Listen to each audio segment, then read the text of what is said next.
Bonjour les amis, alors je vais vous parler aujourd'hui de la mise en peinture donc de la maison, des cloisons de l'intérieur de la maison que je suis en train de construire. Donc vous allez voir que c'est pas très technique, c'est vraiment à la portée de tout le monde. Il faut très peu de matériel et voilà, c'est simple, mais bon, ça prend un petit peu de temps quand même à faire, mais c'est vraiment accessible à tout le monde. Alors je vais vous montrer un petit peu comment je m'y prends et quel est le matériel que j'utilise. Alors pour le matériel que j'utilise, il n'y a pas grand chose, il y a cette patte de lapin là, ça s'appelle comme ça là. Ça c'est pour faire les coins, les angles, ok. Elle est assez longue, vous voyez, ça me permet d'aller assez haut sans monter sur l'échelle, ok. Ensuite j'utilise un rouleau qui est monté sur une perche et qui me permet à la fois de faire les plafonds et les murs. Voilà, donc cette perche, notez qu'on peut régler sa longueur. Ici on dévisse, on règle la longueur. Après j'ai ce petit bac là qui me permet donc d'essuyer mes rouleaux quand ils sont pleins de peinture en fait, et quand ils sont gorgés d'eau, puisque quand j'ai fini de peindre, je mets mes rouleaux dans le seau, ok, et quand je reprends la peinture, je les essore en fait sur ce petit bac là. Voilà. Ensuite, alors en ce qui concerne la technique en elle-même, alors déjà, première chose à faire avant de commencer la peinture, la première chose à faire donc c'est qu'il faut dépoussiérer vos joints là de plâtre, surtout s'ils viennent d'être poncés. Donc pour les dépoussiérer, alors il faut enlever la poussière évidemment parce que ça va pas bien, ça va pas bien poussière et peinture ça fait pas bon ménage. Donc pour dépoussiérer c'est pas compliqué, vous prenez un chiffon très très légèrement humide. Alors moi je le mets sur un balai comme ça. Hein. Puis avec ça, ben, vous le passez sur les murs et au plafond, ok, vous le passez comme ceci. Et régulièrement, il faut le secouer pour enlever la poussière, évidemment. Sinon, vous allez étaler la poussière, quoi, que vous ramassez au fur et à mesure. Voilà. Donc ça, c'est pas très rigolo à faire. Et ce que je vous recommande peut-être, c'est de mettre un masque pour faire ce travail, puisque ça fait volter des fines poussières dans l'air. Je pense que c'est pas terrible pour les poumons, quoi. Donc si vous pouvez, mettez un masque, quoi. C'est plus raisonnable.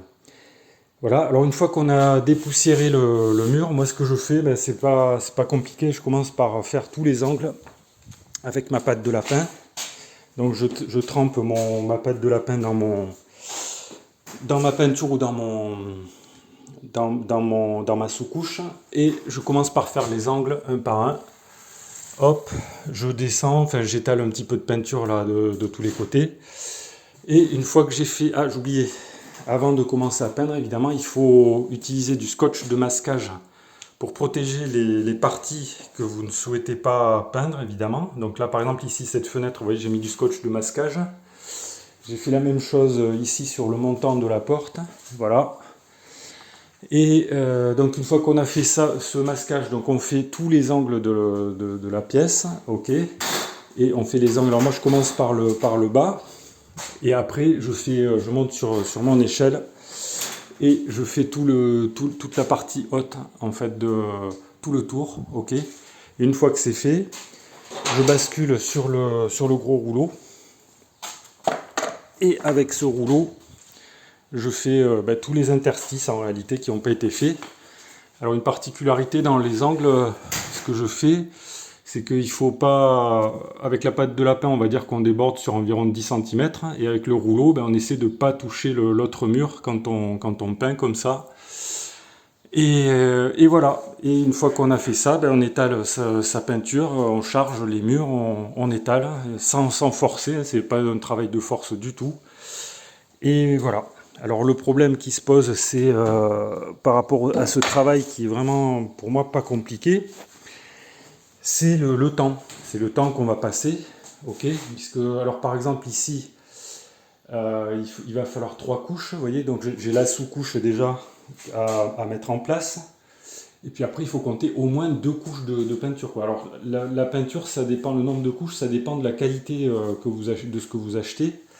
Il y a des peintures qui sont monocouches. Bon, alors, je sais pas, je m'en suis jamais servi, mais je suis pas sûr que ce soit hyper bien, quoi. Enfin, ça dépend. Et puis, il faut voir le prix, il faut voir le rapport qualité-prix. Mais si vous utilisez une peinture d'entrée de gamme, il faudra compter 2 couches minimum. Et encore, ça dépend de ce que vous avez dessous. Si vous avez dessous un mur qui a déjà été peint avec une couleur vive, pour couvrir la couleur, il vous faudra peut-être plus que 2 couches, quoi. C'est probable même. Voilà les amis, donc le temps qu'il faut pour faire une maison entière comme ici, sachant qu'il y a un petit peu moins de 100 mètres carrés, j'estime, alors par exemple ici, vous voyez que j'ai commencé à passer la sous-couche sur cette pièce qui est assez petite. J'ai mis environ 2 heures, ça fait un peu moins de, je crois qu'elle fait 8 mètres carrés ou quelque chose comme ça, 8 ou 9 mètres carrés. Et il m'a fallu environ 2 heures, voilà, ça vous donne une idée, si vous multipliez par la surface que vous avez, du temps qu'il vous faudra. C'est-à-dire 3 couches, vous voyez, pour une pièce comme ici, il faut compter environ 6 heures de travail pour avoir un travail fini. Voilà les amis ce que je pouvais vous dire. Donc si vous avez des questions, des remarques ou des commentaires, vous pouvez les faire dans le fil de discussion sous la vidéo.